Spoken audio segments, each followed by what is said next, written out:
어느덧 올해가 한 달밖에 남지 않았네요. 이 나이가 되니 가는 세월이 참 야속하고 아쉽고 그렇습니다. 저는 남은 여생 즐겁게 살기 위해 노력 중인 66의 여자입니다. 제가 젊어서는 취미라는 걸 모르고 살았거든요. 세상에 온갖 풍파를 겪고 나서 살아서 뭐하나 싶은 허망함에 콱 죽어버릴까 싶었던 적도 있답니다. 그 위기 시절을 어찌저찌 조금은 극복하고 지금은 친구들도 만나고 이렇게 유튜브 사연 채널도 챙겨 듣고 있어요. 세상이 많이 달라져서 제가 젊을 때보다 훨씬 더 즐길 거리들이 많더라고요. 이 채널에서 이런저런 요지경 사연들을 듣다 보면 저만 특별하고 이상한 경험을 하고 산 건 아니구나 위안을 얻기도 한답니다. 오늘은 저도 제 사연을 소개해드리고 저와 비슷한 사연을 가진 분들에게 조금이나마 위로를 드리고 싶은 마음으로 큰 결심을 하고 제가 겪은 이야기를 적어내려 가려고 합니다. 단도직입적으로 말씀드리자면 저는 아들을 가슴속에 품고 살았어요. 아들이 그렇게 된 것에는 전 며느리의 악행으로 인한 부분이 크다고 할 수 있습니다. 전 며느리 생각하면 자다가도 치를 떨며 눈을 부릅뜨기 일쑤예요. 네 나쁜 년아, 죽이려나. 이런 식으로 잠꼬대를 하면서 욕을 하는 제 목소리에 스스로 놀라서 깰 때도 한두 번이 아니었답니다. 트라우마라고 하죠. 나름대로 극복했다고 생각했지만 저는 여전히 트라우마 속에 살고 있는 것 같습니다. 저와 저희 가족에게 큰 상처를 입힌 그 악마 같은 년에 관한 이야기를 지금부터 시작해 볼게요. 저는 제 또래 사람들이 보기에는 어느 정도 엘리트 코스를 밟은 사람이라고 할 수 있습니다. 그 시절에 여자로서 약대를 졸업하고 약사라는 사람이 그리 많지는 않았던 걸로 기억하거든요. 요즘이야 여자들이 더 잘 나가기도 하지만요. 아무튼 그 당시에 고향 친구들은 20살이 되자마자 결혼을 하는 친구들도 많았고 그러다 보니 저는 자연스레 친구들과 멀어지게 되었어요. 한참 외로움을 느끼면서 약국에서 일만 하고 살던 때에 나타나던 사람이 남편이었습니다. 제가 일하던 약국이 대학병원 근처에 있던 약국이라서 규모가 큰 편이었거든요. 남편도 거기에서 함께 일하던 사람이었습니다.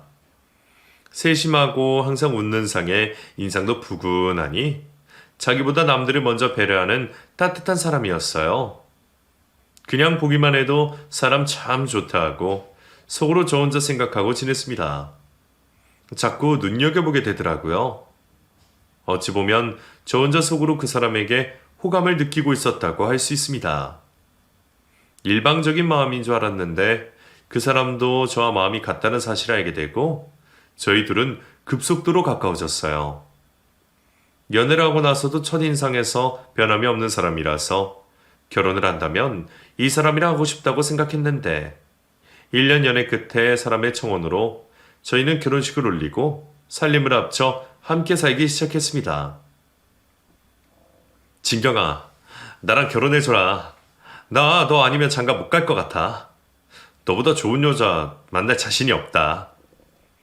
사실 나도 그래요. 기다리고 있었어요. 결혼해요. 그때 제 나이가 26이었고 남편은 29이었네요.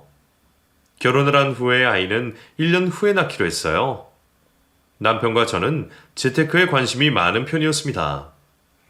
두 사람 다 어릴 때 없이 살아서 돈에 대한 열망이 남달랐던 것 같아요. 저희 자식들에게는 빈곤한 삶을 물려주고 싶지 않았습니다. 그래서 저와 남편은 아이를 낳기 전까지 저희가 살고 있는 작은 아파트 외에 아파트 한 채를 더 사고 큰 집으로 이사를 가게 되었어요. 그리고 저희의 계획대로 30평대의 아파트를 매입할 수 있었습니다. 때마침 그때쯤에 제가 임신 7주 차라는 사실도 알게 되었어요. 남편은 정말 기뻐하며 저에게 꽃다발을 선물해 주었습니다. 진경아, 고마워. 내가 아빠가 된다니 믿을 수가 없다. 그러면서 눈물을 흘리는 남편을 보며 저도 기쁘고 벅찬 마음에 같이 눈물을 흘렸습니다. 그 순간은 지금도 잊을 수가 없어요. 나도 내가 엄마가 된다는 게 믿기지가 않아. 고마워요. 아이는 뱃속에 있을 때부터 효자였어요. 입덧을 하거나 몸이 힘들었던 적은 손에 꼽을 정도로 편한 임신부 생활을 보냈습니다. 그리고 출산도 1시간 만에 쉽게 자연분만으로 나왔고요. 지글지글 새빨간 갓난아이가 신기하게도 지 아빠를 쏙 빼닮았더라고요. 아이를 보면서 더욱더 책임감이 느껴졌습니다. 남편과 함께 아들을 잘 키우자고 약속했어요. 여보 고생했어. 우리 아들 잘 키우자. 그래야지.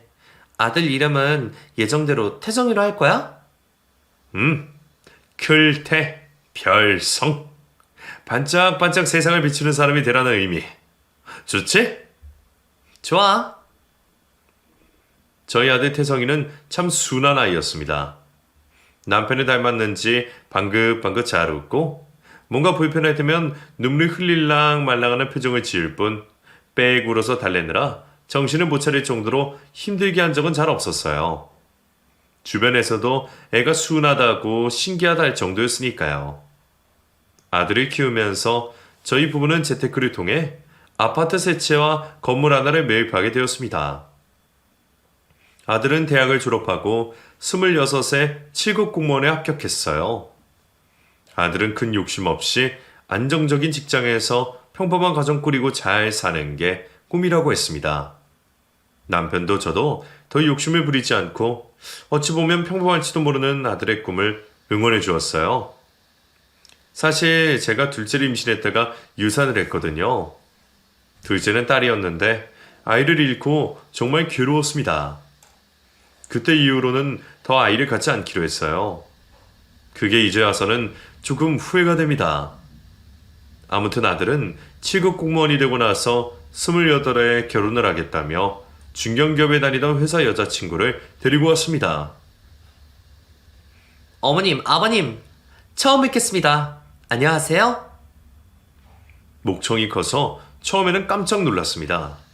하지만 인사만 우렁차게 하고 그 후로는 참하게 조근조근 이야기하면서 저와 남편 이야기를 잘 들어주더라고요. 하는 걸 보니 아들에게도 잘하고 아들도 그 애를 보는 눈빛에서 꿀이 뚝뚝 떨어져서 반대할 이유가 하나도 없다고 생각했습니다. 그리고 상견례를 했어요. 사돈 댁들은 시골에서 농사를 짓는다고 했습니다. 딸이 넷에 아들 하나라서 딸들 결혼에 보태줄 돈이 없다고 했어요. 아유, 우리는 뭐 형편도 어렵고 셋째 수진이한테 해줄 게 없네요. 아들 하나도 키우기 힘들어서 수진이가 애가 야무져서 그래도 지금 혼자서 잘 지내고 있으니 결혼도 알아서 하기를 바랍니다, 사실. 저는 고지식한 면이 있다고 생각했습니다. 바깥 사돈의 말에 며느리 표정이 침울해져서 어쩔 줄을 몰라 하더라고요. 그 모습을 보니 짠한 마음이 들었어요. 그래서 저희가 형편이라니 저희가 집이며 온수며 다 해주겠다고 하고 예물 예단은 생략하기로 했습니다. 상견례 자리를 파하고 아들과 며느리가 고맙다고 인사를 했습니다. 그런데 저희 부부는 그럴 거 없다고 했어요. 아휴, 우리 아들 주려고 나날이 엄마가 지금까지 열심히 번 건데 며느리도 아들이랑 결혼하면 우리 가족인데 뭐 이렇게 고마워할 거 없어. 가진 거 썩혀서 뭐하냐? 자식 새끼 잘 되라고 돈 번 건데. 남편의 말에 며느리가 환하게 웃더라고요. 그 웃음 뒤에 감춰진 추악한 악마의 맨 얼굴을 당시에는 눈곱만큼도 눈치채지 못했습니다. 사람 하나 잘못 들여서 온 집안이 쑥대밭이 될 줄 누가 알았겠어요.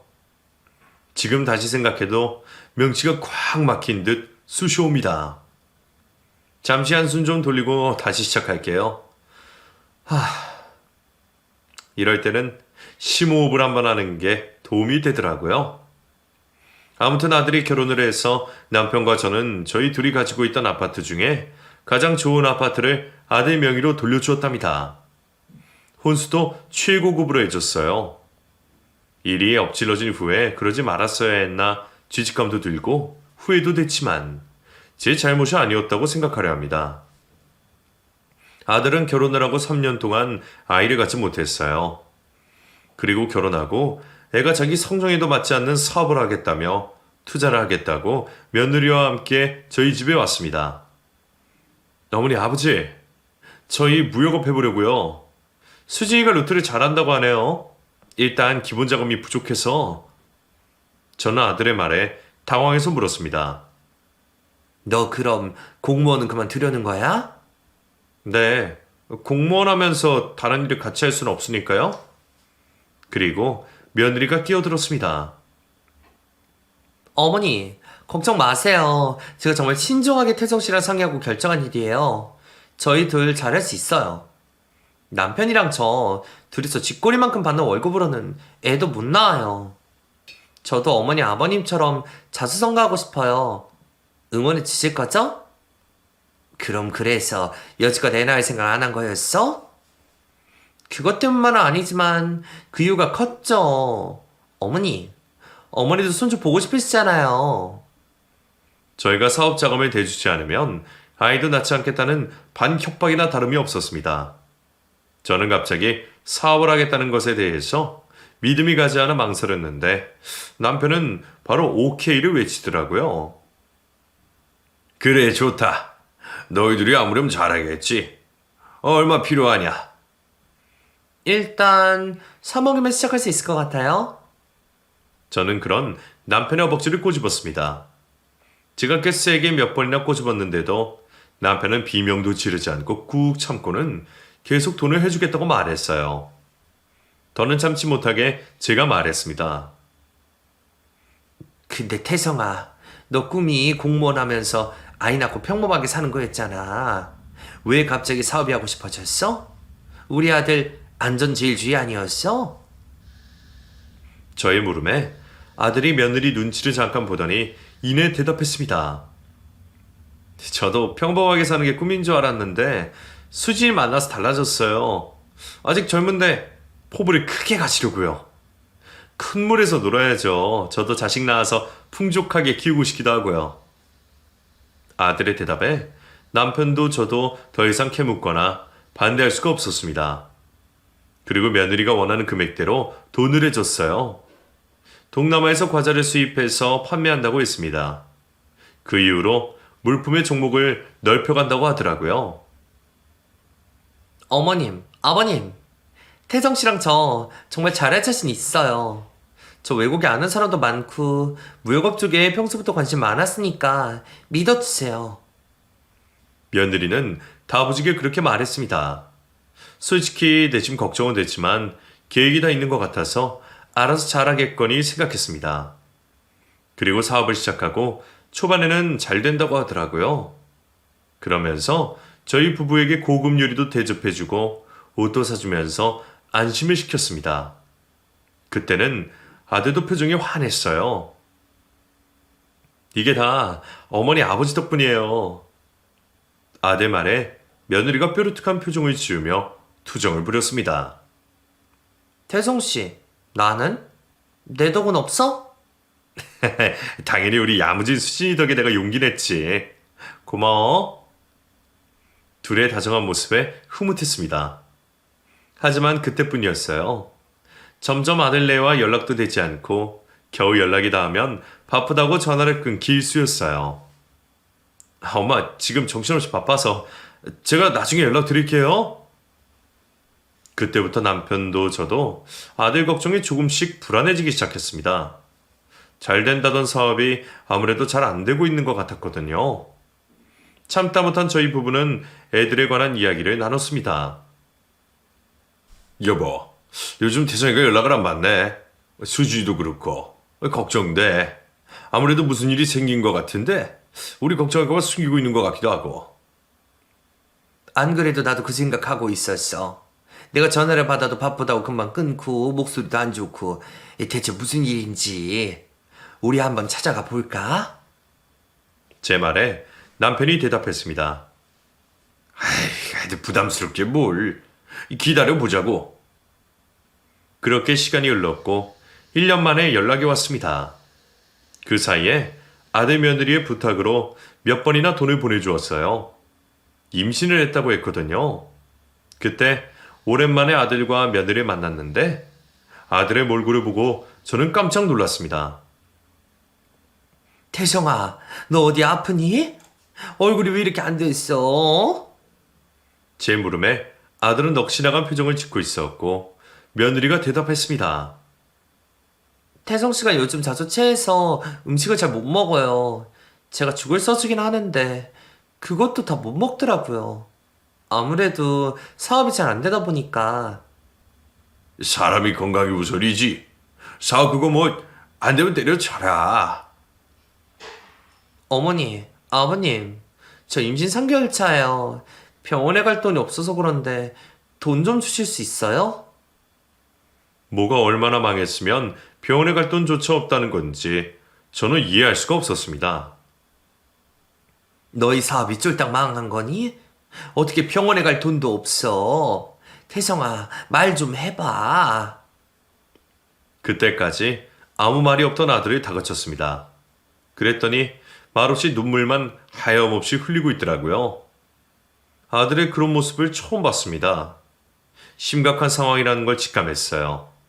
하지만 며느리가 별일 아니니 걱정 말라고 했습니다.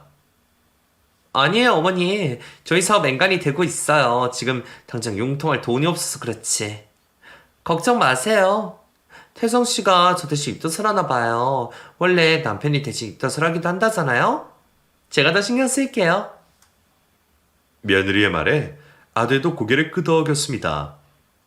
아무리 그렇다고는 해도 키 178에 75kg이던 아들이 한눈에 보기에도 거의 10kg 이상은 빠져서 얼굴도 까맣고 빼짝 마른 모습이 너무 신경 쓰이더라고요. 그래서 병원을 가보자고 해도 거부를 하고 겨우 영양제 등 약을 줬을 뿐이었습니다. 그때 그냥 끌고라도 병원에 가야 했었는데 그게 두고두고 후회가 돼요. 임신한 며느리는 전보다는 자주 연락을 해서 소식을 전해줬습니다. 아들은 잘 있다는 말도 했고요. 그리고 손주가 태어났어요. 손주를 보러 병원에 갔는데 아들은 전보다 더 여유가 있었습니다. 그 모습을 보고 손주 보고 너무 놀랐어요. 아니, 태성아. 너 도대체 무슨 일이야? 왜 이렇게 삐쩍 말랐어? 제가 말을 잇지 못하고 아들을 울고 있었어요. 아무래도 안 되겠다 싶었는지 남편이 아들을 데리고 나갔습니다. 저는 며느리가 혼자 있어서 며느리 곁을 지키고 있었어요. 간호사가 손주를 데려와서 봤는데 손주가 아무리 뜯어봐도 제 아들과는 닮은 구석이 없더라고요. 아직 갓난아이라서 그런가 싶었지만 저희 아들도 며느리도 쌍꺼풀이 없는데 아이는 진한 쌍꺼풀을 가지고 있어서 참 희한하다 생각했습니다. 그리고 아들과 나갔던 남편이 혼자서 돌아왔습니다. 저더러 다짜고짜 그냥 가자고 하더라고요. 가세. 수진이 고생했고 쉬어라. 갑자기 왜? 태성이는 어디 갔어? 대성이 지금 내가 병원에 데려다주고 오는 길이야. 병원 갔다가 집에 온다고 했으니 기다려보자고. 며느리는 의아한 표정을 짓고 있었고 남편과 저는 집으로 가기 위해 차를 탔습니다. 운전하는 내내 남편은 한숨을 내쉬었어요. 아무래도 이상하다 싶어서 제가 물었습니다. 도대체 왜 그래? 태성이 어느 병원 간 거야? 많이 안 좋대? 태성이 그럼 심각한 우울증이라고 하네. 말을 안 하려고 해서 내가 다그쳤더니 사업이 쫄딱 망했대. 당신이랑 내가 해준 집도 날리고 지금 빌라에서 지내고 있다는데 왜 말 안 했냐니까. 수진이 걔가 나중에 얘기하자고 했다더라고. 그리고 아니야. 아무튼 나 아는 정신과 의사를 상담해보라고 병원에 데려다 놓고 왔어. 기다리라니까 울면서 제발 가시라고 하더라. 그 자식 혼자 얼마나 마음고생을 한 건지. 항상 밝고 긍정적이었던 제 아들이 우울증에 걸려서 그렇게 여의고 말수도 줄어들었다는 사실에 너무 놀라고 걱정이 됐습니다. 아들에게 전화를 했는데 아무리 해도 받질 않았어요. 며느리에게 전화를 했더니 짜증을 내더라고요. 어머니, 저도 태성 씨랑 연락이 안 돼요. 아빠가 대체 어디 간 건지. 혼자서 힘들다고요. 그날 아들은 남편이 소개해준 정신과 의사와 상담도 하지 않고 그냥 갔다고 하더라고요. 사람이 촉이라는 게 있잖아요. 왠지 모르게 그날 심장이 뛰고 너무 불안했어요. 뜬 눈으로 밤을 지새웠습니다. 그리고 아침 7시가 되어서 아들 번호로 전화가 왔어요. 태성아, 어디니? 왜 전화를 안 받았어? 전화를 받자마자 그렇게 물었고 수화기 너머에서 낯선 사람의 목소리가 들렸어요. 혹시 전화 주인 어머니 되십니까? 네, 그런데요. 이분이 어제 야산에서 목을 메고 돌아가셨어요. 유서랑 이 번호가 남겨져 있어서 전화드렸습니다. 그 말을 듣고 저는 미쳤냐고 소리를 질렀습니다. 믿고 싶지도 않았고 믿을 수도 없었어요. 저는 길길이 날뛰며 말도 안 되는 소리 말라고, 사기꾼이면 신고하겠다고 했고 그런 저를 대신해서 남편이 전화를 받았습니다. 그리고는 벌벌 떨리는 손으로 제 손을 붙잡고 같이 병원에 가보자고 했어요. 가면서도 저는 제 아들이 하루아침에 자살했다는 말을 믿을 수가 없어서 눈물도 나오지 않았습니다. 하지만 병원에 도착해서 시체 안치실에 싸늘하게 식어서 누워있는 아들을 직접 눈으로 보고 나서야 모두 사실이란 걸 깨닫고 그 자리에서 기절을 했어요. 태성아, 태성아, 네가 왜? 아들이 남긴 유서에는 엄마 아빠 죄송해요. 제가 너무 어리석었습니다. 못난 아들 먼저 갈게요. 죄송하고 또 죄송합니다. 이렇게만 적혀 있었어요. 그동안 혼자서 얼마나 앓고 있었으면 그런 극단적인 선택을 했는지 전혀 예측을 할 수조차 없었습니다. 경찰 조사도 했는데 그간 무역업을 하면서 빚을 져서 빚을 갚느라 고군분투하느라 자살을 한 걸로 결론이 났어요. 타살 혐의가 전혀 없다고 했습니다.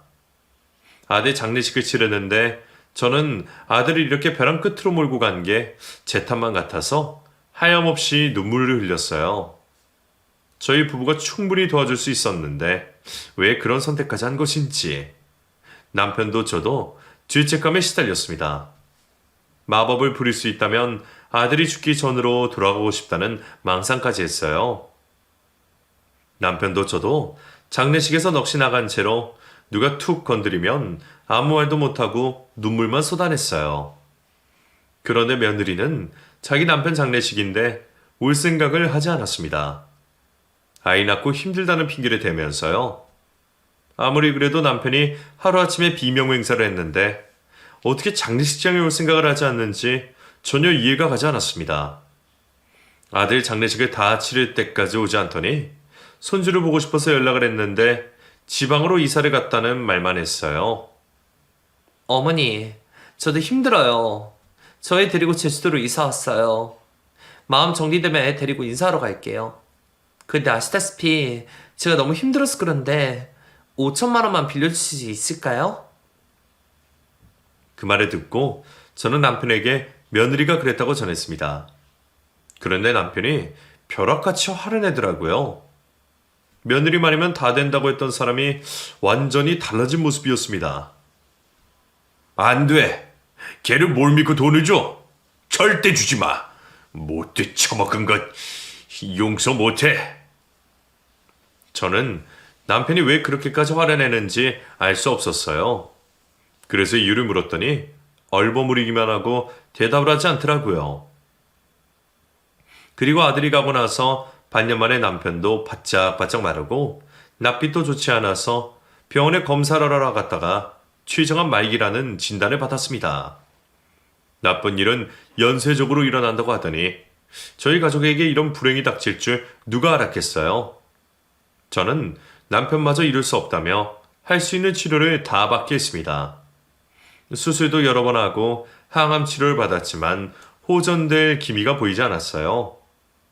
의사는 1년이 남았다고 했지만 남편은 3년을 버텨주었습니다. 그 기간 동안 남편과 저는 공기 좋은 곳으로 여행도 가고 기적이 일어날 거라고 믿고 있었어요. 하지만 기적은 일어나지 않았습니다. 남편은 아들 죽고 3년 반 만에 아들을 따라가 버렸어요. 태성이 엄마, 나까지 가서 미안해. 내가 변호사한테 유언장 남겨놨어. 나중에 수진이 걔 만나면 그때 열어봐. 그리고 당신 탓 아니니까 당신은 건강하게 잘 지내다가 와. 미안해. 그게 남편의 마지막 말이었습니다. 저는 남편마저 떠나보내고 반 미친 사람처럼 지냈어요. 아들과 남편을 나란히 수목원에 모시고 나서 남편이 했던 말은 잊고 이런 불행이 닥친 건 다 제 잘못이라는 죄책감에 저도 따라 죽고 싶은 마음뿐이었어요. 그렇게 죽을 방법을 찾으며 식음을 전폐하고 지냈는데 죽고 나서 단 한 번도 꿈에 나오지 않아서 야속했던 아들이 꿈에 보였어요. 그리고 저더러 살라고 하더라고요. 아버지 말 듣고 제발 살아달라고 억울한 자기 한 푼 달라고 그렇게 말했습니다.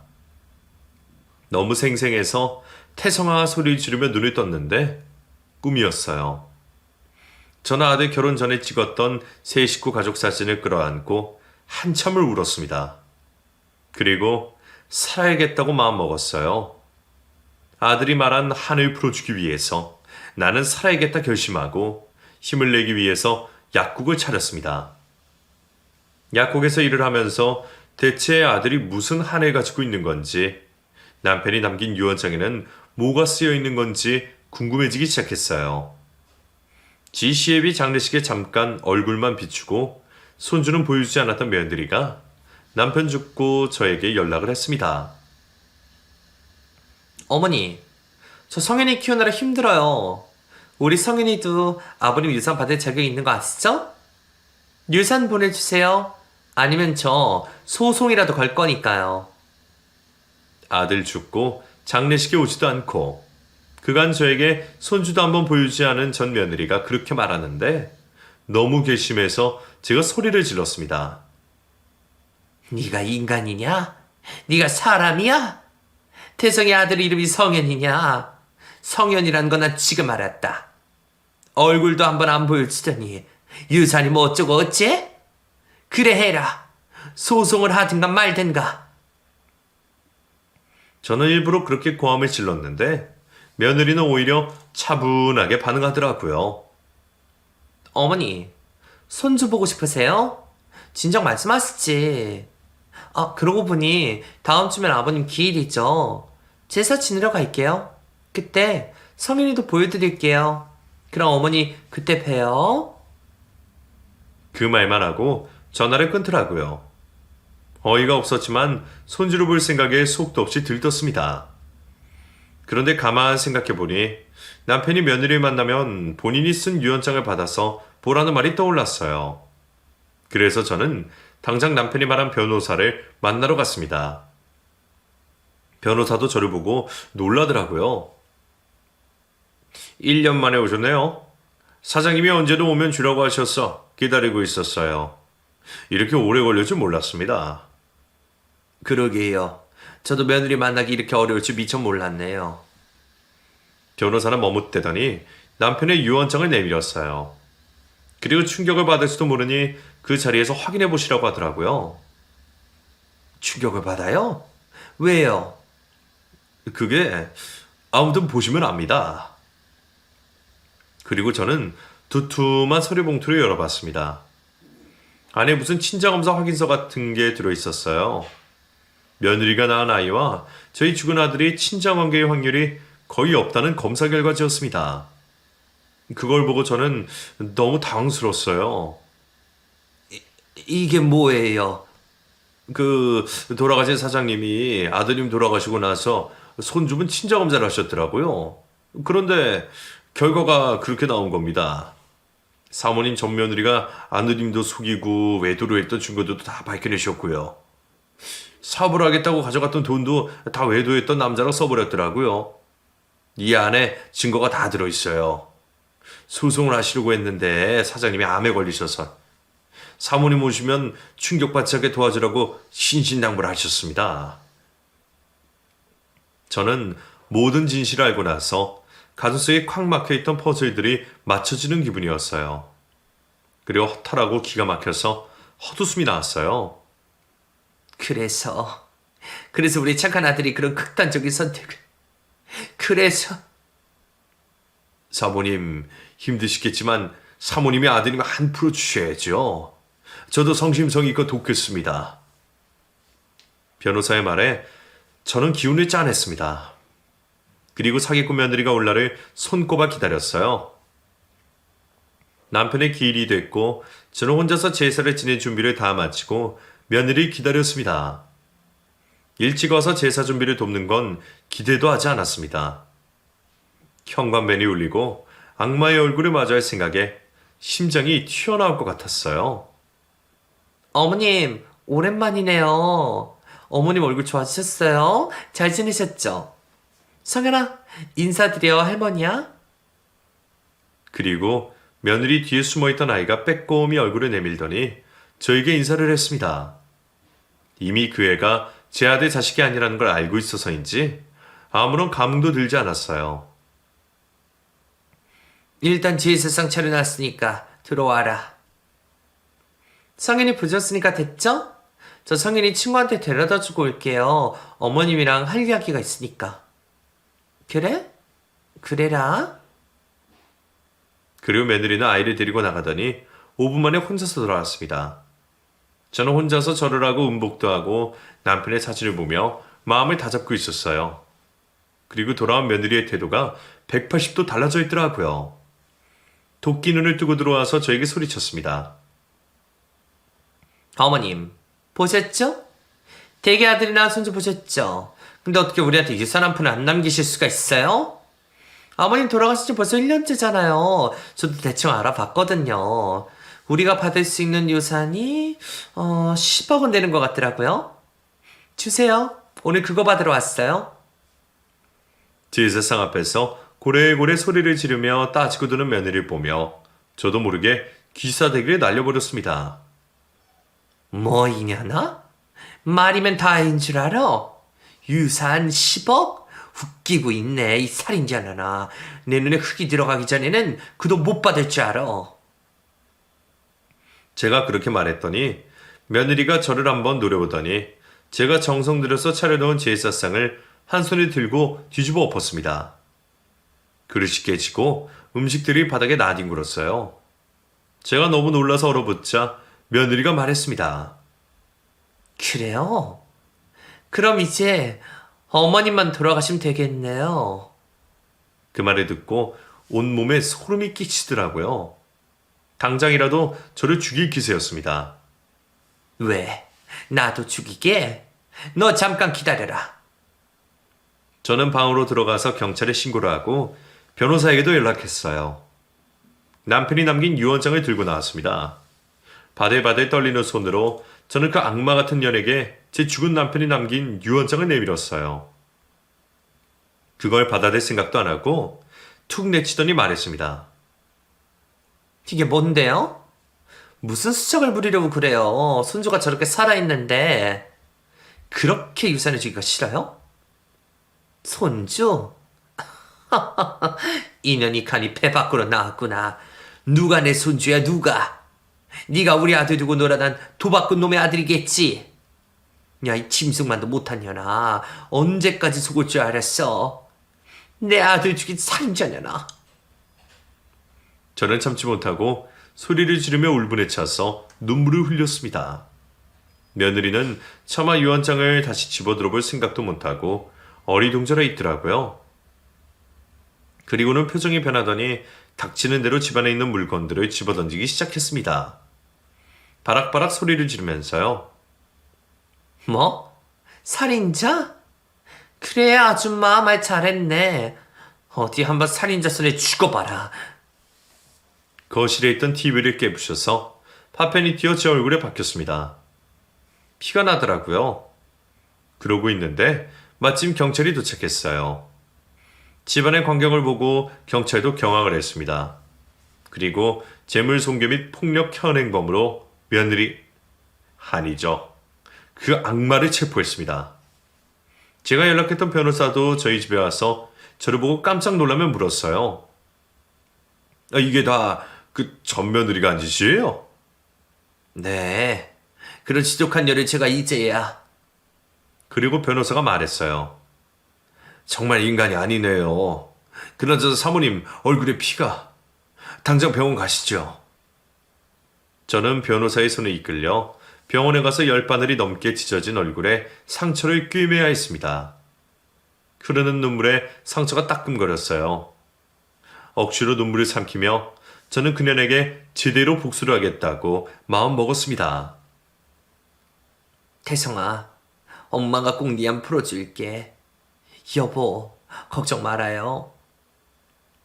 병원에서 치료를 받은 후에 바로 고마운 변호사와 함께 소송을 진행했어요. 전 며느리의 죄명은 수도 없이 많았습니다. 사기죄, 폭행, 재물손괴 등등. 그녀는 변호사를 선임할 돈도 없더라고요. 도박꾼에게 돈을 다 갖다 바쳐서 빈털터리였습니다. 남편은 죽기 전에 며느리의 악행에 관한 증거를 다 모아뒀어요.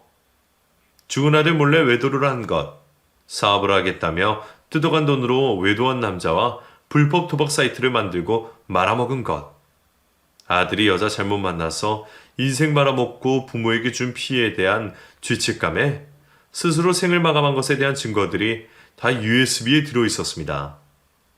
그것들을 보며 저는 가슴에 피멍이 들 정도로 제 손으로 가슴을 내리쳤어요. 아픈 줄도 몰랐습니다. 소송을 진행하면서 저는 그 악마 같은 년은 저에게 손해배상금 및 죽은 저의 남편에게 거짓말로 뜯어간 돈을 갚으라면 판결을 받았습니다. 돈을 다 갚을 때까지 매달 10%의 이자도 지불해야 했어요. 그리고 형사소송도 진행해서 불법 도박 사이트를 운영한 죄로 징역까지 선고받았습니다. 징역을 받고 나서 그 파렴치한 년이 저에게 뭐라고 한 줄 아십니까? 어머님, 이제 뜻대로 다 됐으니 속이 후련하세요? 저 정말 억울해요. 제가 죽으라고 한 건 아니잖아요. 저희 아들은 무슨 죄예요?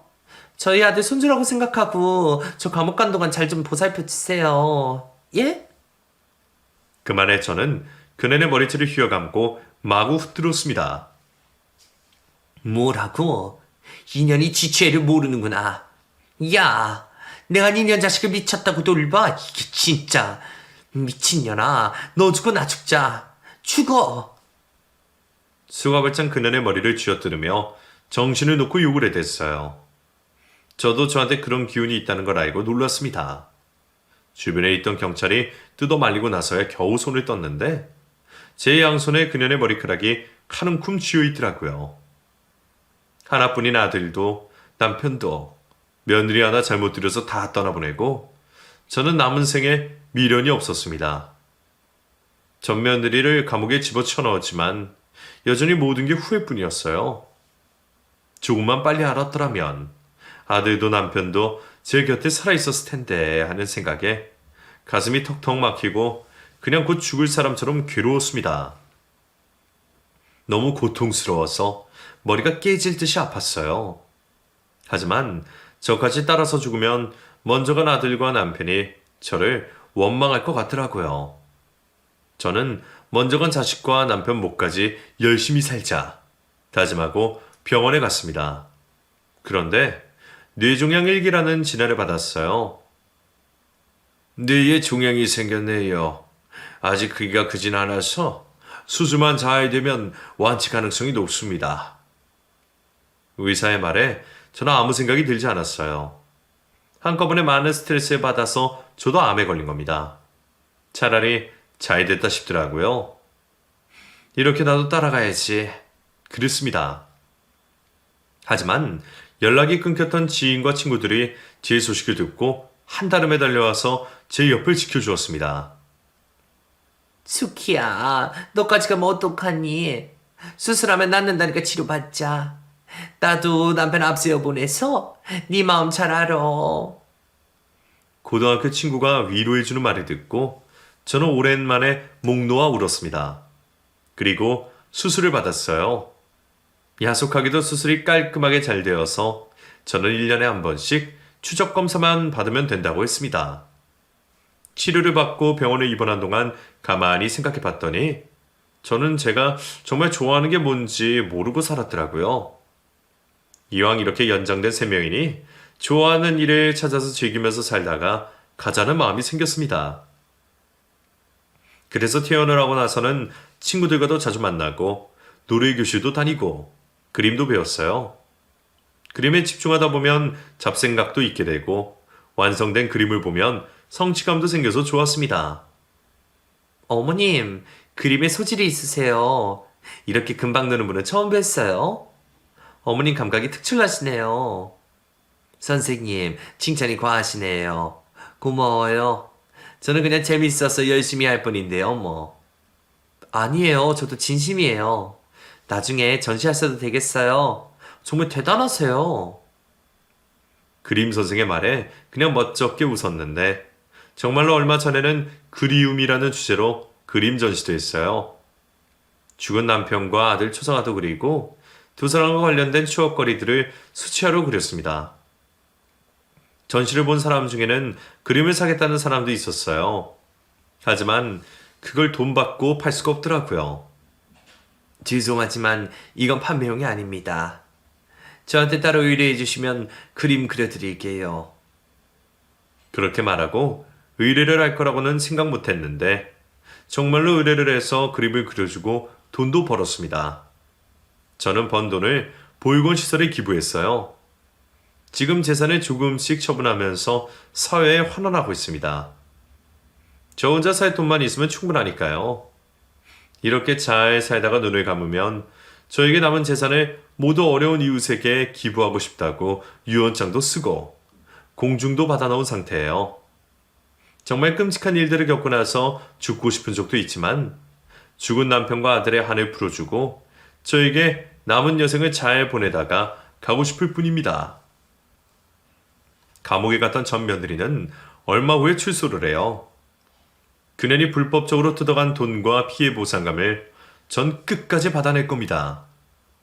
제가 죽기 전까지는 그년이 발 뻗고 편히 자는 모습을 볼 수가 없네요.